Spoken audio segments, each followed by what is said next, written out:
16 तारीख़ Pakistan peoples party के chairman Bilawal भुट्टे ज़रदारी जो जलसो है दादूअ में।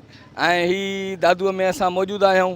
ही दादूअ जी सुञाणप उस्ताद बुखारी जंहिंजी पूरी दुनिया में झरझंग में शाइरी मक़बूल। ही उन जो पाड़ो ग़रीबाबाद मोहल्लो तव्हां ॾिसी रहिया आहियो। ही तव्हां ॾिसंदव त ही को अॼु हिकिड़े ॾींहं खां न आहे, सालनि खां वठी ही जेको आहे गंद आहे। अहिड़ो केतिरियूं ई अहिड़ियूं घिटियूं आहिनि, केतिरा ई रोड रस्ता आहिनि जिते बिल्कुलु अहिड़े क़िस्म जी सूरत हाल आहे। दादू कंहिं कोड़ वरितल औरत जी हुनजे जिस्म मां रत ऐं पूंहुं जेको आहे उहा निकिरी रहिया आहिनि। ही उन जो दादूअ जो चहिरो आहे। मथां जलसो थी रहियो आहे। MPA MNA वग़ैरह जेके बि आहिनि उहे उन जलसे जे तयारियुनि में रुधल आहिनि। उहो इलाइक़ो या रूट जितां थोरो घणो गुज़र सफ़र थींदो लीडरनि जो, उन्हनि रोडनि खे ॿुहारियूं पियूं थी वञनि, साफ़ु कयूं पियूं थी वञनि।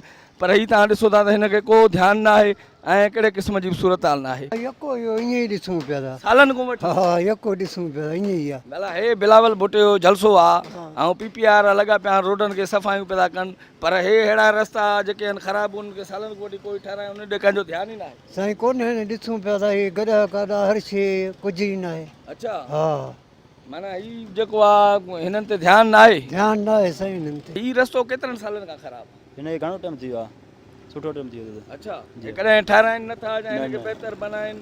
न ठाराइनि कोन था। अच्छा, ईअं केतिरा रस्ता आहिनि ॿिया जेके हिन वांगुरु ख़राबु? ईअं शहर में अलाए केतिरा आहिनि, मेन रस्तो हे आहे, इहो ई ख़राबु लॻो पिया। जलसो आहे बिलावल भुट्टे जो, तव्हां हुन में वेंदव? न अहिड़ी हालत हूंदी पोइ केरु वेंदो? शहर जी हिफ़ाज़त कोन थो करे, पोइ असां कहिड़े हिसाब सां वञूं? अच्छा, हितां जे माण्हुनि त कोड़ा खाधा कुर्बानियूं ॾिनियूं MRD में, पर हींअर उन्हनि जो माना ध्यानु न आहे। बसि ध्यानु न आहे त पोइ हाणे सभु को पंहिंजी रोज़ी सां वेठो आहे। शहरनि में उहो चाह न आहे। न काफ़ी टाइम खां वठी आहे, जॾहिं मींहुं वसे थो त को माना सफ़ाई करणु नथो अचे। बसि पोइ उन खां पोइ काफ़ी पाणी घणो थी थो वञे नालियुनि। केतिरा ॿिया रस्ता आहिनि जेके ईअं ई ख़राबु आहिनि? काफ़ी कुझु शहर में आहिनि रस्ता जेके माना ख़राबु आहिनि, उन्हनि ॾे केरु वञे कोन थो, सफ़ाई कनि कोन था। बसि वञूं चूंडियल नुमाइंदा आहिनि उहो रुॻो ईअं माना कमु नथा सही शहर जो। न कुझु बि न, बसि वेठा आहिनि। जलसे ते तूं वेंदे बिलावल भुट्टे जो? न साईं केरु वेंदो हाणे अहिड़ी हालत में।